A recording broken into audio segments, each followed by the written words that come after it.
I got to see the best there is, the love and the support that comes through hard time. I got to witness that community, and that's a real honor for me. My story is one that I love to share because it is so centered in love and hope and resilience.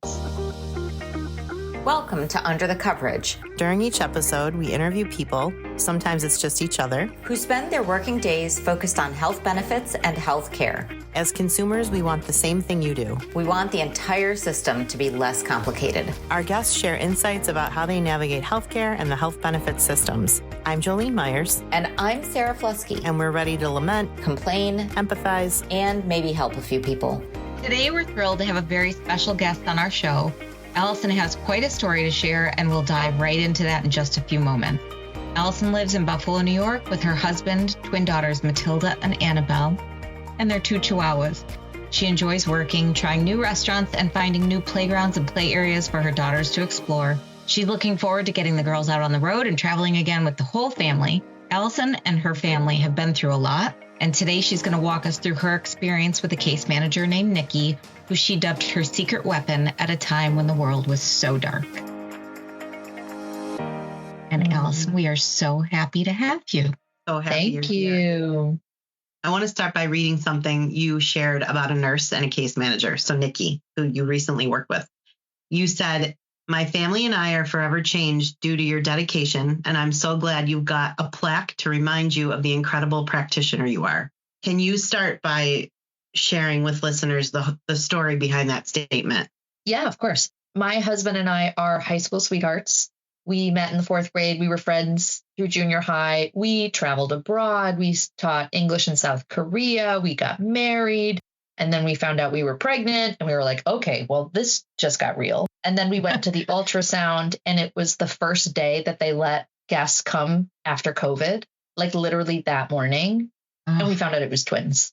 And I'm a twin. And I immediately was like, oh no, school shopping is going to be a nightmare. And he's like, you are 5 weeks. Can we leave the room? Like, it was so overwhelming. But, you know, going through the pregnancy and everything is so wonderful. And we get to the baby shower and I am full size at 24, 25 weeks. I think I had just reached 6 months. And that weekend, my mother-in-law had paid for a lot of the baby shower. So as a thank you, I scheduled a visit to like a private sonogram, right? The prenatal paparazzi, whatever, just so that she could experience it because they were not, you know, letting in friends and family to these sessions. So we go and very early, first people, the nurse that's managing it is a little bit quiet and we're like, okay, maybe she's just not into it. We're seeing all the babies. And then she starts asking, who's your doctor?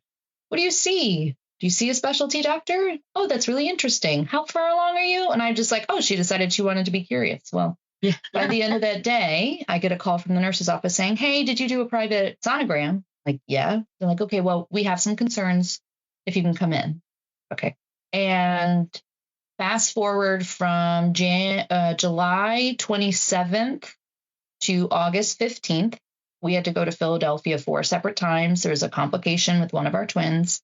She had chylothorax, which is a fluid in the lung, and it's lymphatic fluid. It's white blood cell, and it could spread and turn into hydrops. Hydrops is 2 or more cavities of the body with fluid. She had excess amniotic fluid, so she was well on her way to hydrops. But the real concern is whether it was going to put pressure on her heart or if it was going to go into her belly. And that was when real issues started to happen. Now, normally with one baby, it's a little bit easier to manage, but we had twins. And so not only are we thinking about what happens to baby A, we also have to think about what's happening to baby B. Yeah. My doctor said to me, I could do the procedure, I will not. And I was like, fantastic, thank you. Yeah. So we had to be relocated. I wanted by 30 weeks, they wanted 32. I was like, absolutely not. You are moving me earlier than that. So my original due date was October 10th. We moved down by August 15th and the girls were born by August 24th. Matilda had 300 mLs pulled off of her lung and a full liter of amniotic fluid pulled off before delivery. She had an APGAR score of 2. She almost didn't make it. And mortality rates for our chylothorax and hydrops is 80%. And Annabelle had IUGR, intrauterine growth restriction. She stopped growing at 30 weeks. So Matilda was born 5 pounds, 1 ounce. Annabelle was 3 pounds, 11 ounces. And so that's where Nikki really came in to say, I could call her and be like, what do I need to do? Who needs to sign one? I had folders together. I had things. I was dropping stuff off left and right. And then I would call her back and be like, what's next? And just to have somebody who understood from the nursing perspective. Right. You know, and she would be like, but I'm here to check about your mental health. And I was like, ma'am, we can talk about that after you tell me about A, B, C, D, E, F, and G. We'll circle back around to that. There's no way that we would have gone through all of the bureaucratic needs to have my babies born in a place where chylothorax is so common. It is not an issue. Yeah. It is that, among other things, was one of the things that saved her life. Yeah. And I want to dive deeper. So you nominated Nikki for a Regional Excellence in Healthcare Award in our community, and she won it. Excellence in Healthcare. When you hear that, what did she do that you didn't expect an employee at your health insurance company to do? I'll share you the first one, and then I'll get to the second one. Chronologically, they're out of order, but the second one always makes me cry. So I'm going to try and get through the first one. Because of Millie's condition, she couldn't have breast milk. But I'm pumping for 2 babies. I'm making, I don't know, at my peak, it was like 70 ounces. Like, it was an insane amount of milk.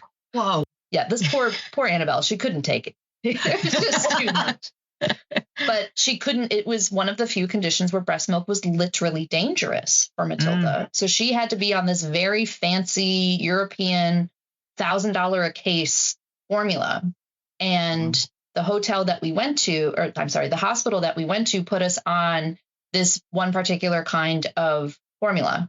And so when we came back home to Buffalo, I said, I want them to be on Formula A. They said, well, for this condition, we typically do Formula B. And I said, respectfully, you don't see this condition. I just came from the best in the country. I would like Formula A.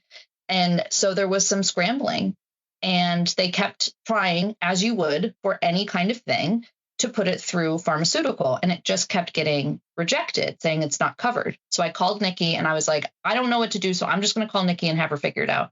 And she said, I will get to the bottom of this. I know distributors. I've worked with people before. I'll see what I can do. She managed to find out that you have to submit it as a medical device in order for it to be approved.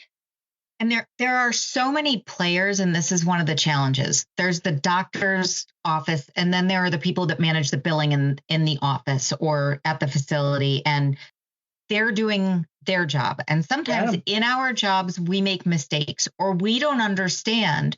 We're talking about you and your children. We're talking about doctors and facilities and the billers on those sides.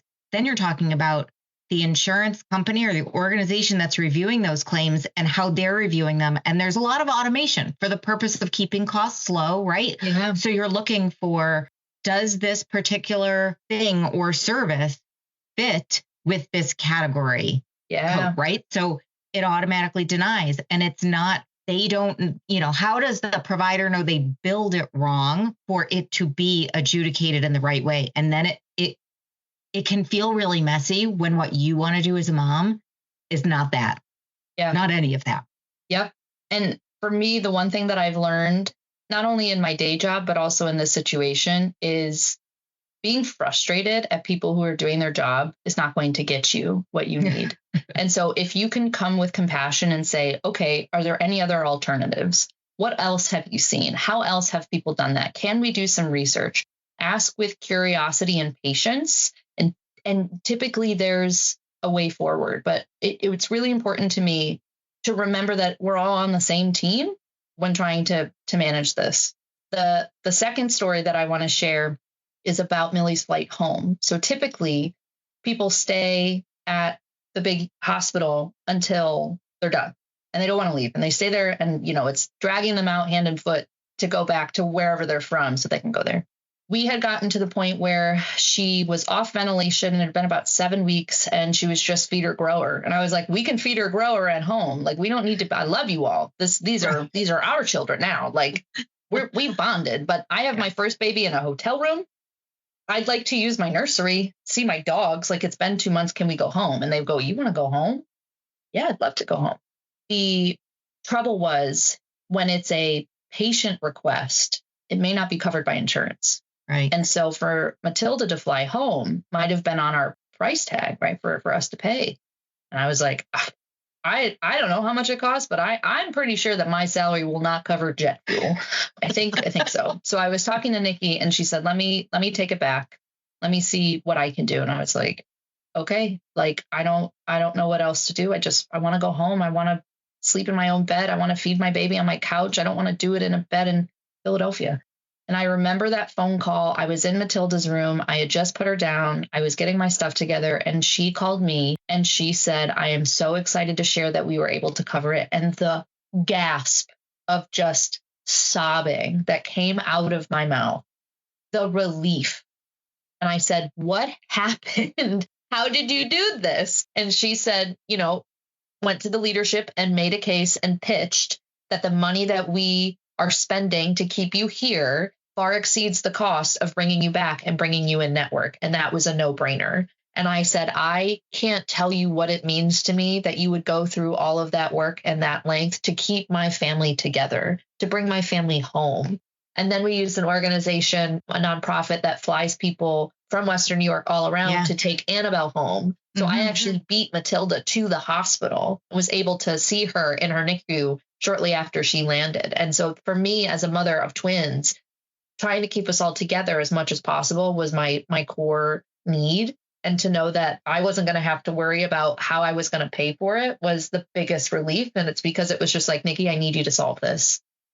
And she's like, I got it. I'll let you know when I hear something. No promises, but I'll do what I can. And it, like, for me, that was the secret weapon, is that she's going to fight for me and figure this out. And all I have to do is worry about my baby. It's an interesting, I think nursing when you are at an insurance company is such a unique role. And it's one of the things we've talked to our nurses about, because there is this really unique thing that they bring to the table, which is that clinical background, but also this understanding of health plans and how plans work. Yeah. And that's this, like, it's this magical sauce where it's, sometimes it can be frustrating if your benefits don't include something, because they understand both nursing and the insurance plans and insurance operations.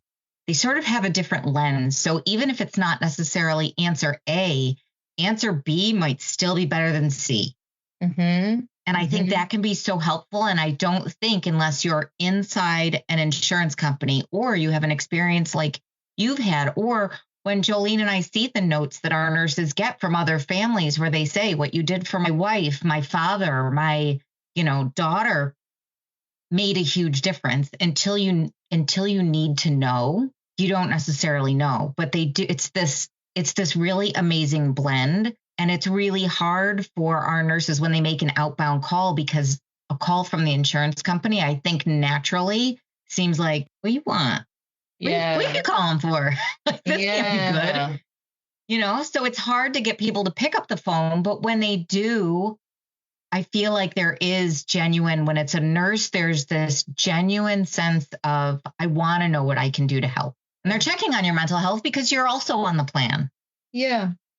Yeah. And you matter. She was very quick to remind me of that every time. And I was like, oh yeah, the babies are fine. And she's like, okay.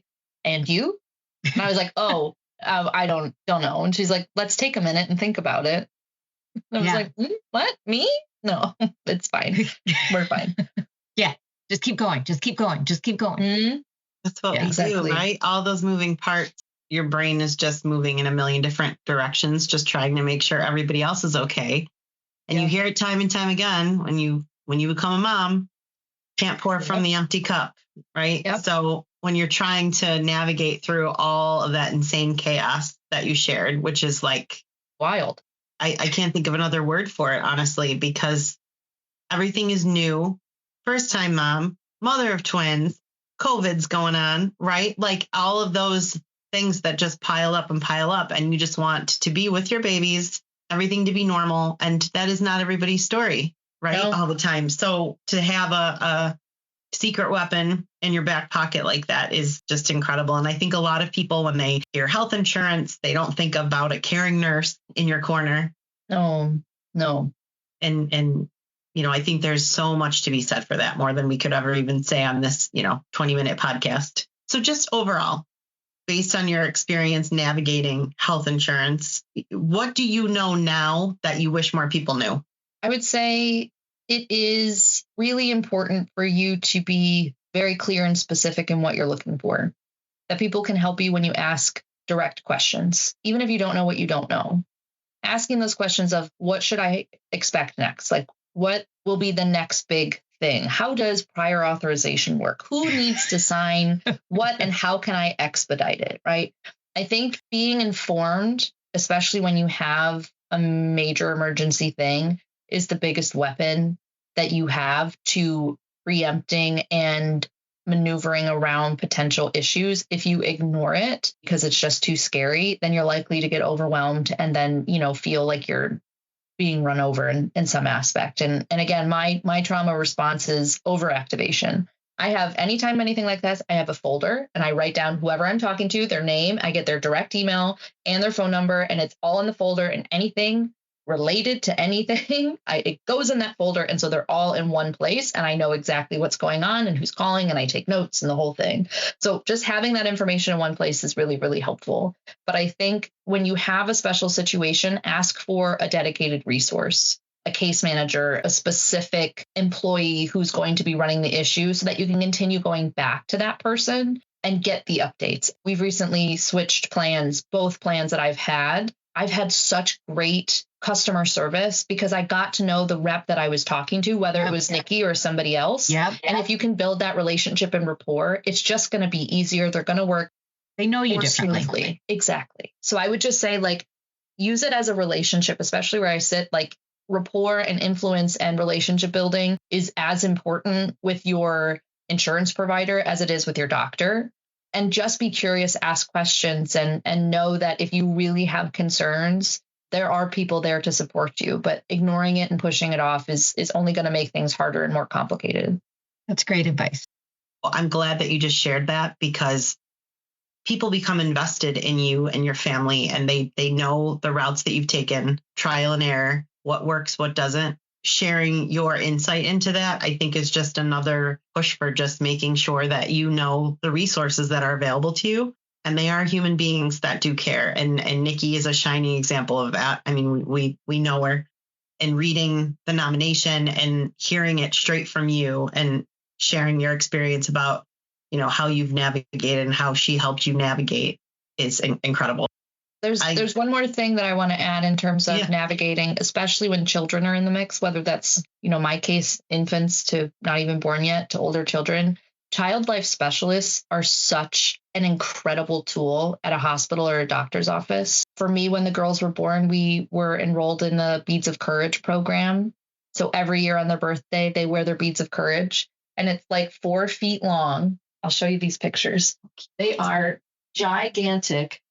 This is Matilda. There she is. Oh, look at the hair. Every year she'll take a picture with her beads just to remember, baby, this is what you went through. Every single one of these beads is a poke, is an overnight, is a photo, is a tough day, is a good day, is a day you got off ventilation. All of these things mean something, right? And it's from a child life specialist. When we were leaving the hospital and I was like, how can I bring these people with me? I'm so trauma bonded. She was like, I'll get a book. And she got Dr. Seuss's Places You'll Go, right? And so all the nurses signed it. And she made sure the therapist came down and the neonatologist who saved her life came down. So I got to say goodbye. Matilda recently had surgery on her eyes, and the child life specialist came down with a doll and a doctor kit, because Matilda, we're really working on her medical trauma and trying to, even at 2, to get her more exposed. So there's lots of pictures. So she got the hat and a mask and all of the stuff. And she's like, I'm so sorry. I wasn't here. Is there anything else that I can do? She called up later and she was like, how's Millie? So these child life specialists are really, really so important. And I don't think people know about them, or they're as socialized as much. They can teach you how to hold your kid in comfort positions for difficult procedures, for shots. There's a ton of resources. And so like Nikki, where you have this kind of secret weapon, that's how I think. And anywhere that I can go where there's a child life specialist, bring them in. I want to talk to them. I want her here. They need to be here, because they're just, it's so important for everybody's psychological health with these big, scary things. These people are there. It's a matter of finding them or knowing that that's available to you. Just even to raise that as another thing to ask. That's the stuff that we all need to be able to navigate. And the last thing you want to do when you're so focused on your babies and their health and their wellness is worry about all these other things behind the scenes. And the more people that can just wrap their arms around you and tell you, we've got you, you've got this, let's go. And we're all going together. Yeah, literally. You know? It feels like it's exactly what it feels like. And to know that there's a trained professional who's going to make my kid feel better. We'll all get a tour of the operating room or the hospital, and they're going to have a good experience, and they're trained to do this. And they support us with, this is what you can do the day before and the day of. Finally, I don't have to make a decision. I don't have to spend those hours racking my brain about how am I going to mentally prepare? Like, she's going to do it. And then she's going to be there. And then if I have an issue, I'll ask her, and then she'll know. Somebody else with answers. It's amazing. Yeah. It's amazing. And I appreciate you sharing it, because every day's got to be hard. Well, you know what? We had free food at Ronald McDonald. We had some of the best nurses and doctors teach me how to parent when I had no idea. I got to take one baby home at a time. I love our story, mostly because it had a happy ending. But when you think about that pregnancy and coming in, like, it's that one moment you get your baby and then you come home. I had 2 months of some of the most incredible love, attention, and care to support me through one of the most difficult times. And she's doing phenomenally. So there's nothing that I would change in my story knowing that this is the outcome, because I got to see the best there is, all of the good and the love and the support that comes through hard time. I got to witness that community. And that's a real honor for me to know that I had access to, that exists, that I wouldn't have had she been normal. And then you go 38 weeks or whatever. Like, my story is one that I love to share because it is so centered in love and hope and resilience. And that's what I live to share. Well, thank you for sharing it with us. My pleasure. Thank you. We appreciate it. This podcast was brought to you by Nova Healthcare Administrators. Do you have a question or a situation you'd like advice about? You can find us on Twitter at UNDR The Coverage. If you're into email, you can reach us at podcast@novahealthcare.com. Don't forget to leave a review, give us a like, or subscribe, but more importantly, share. We'll find the insiders. You share it with the outsiders.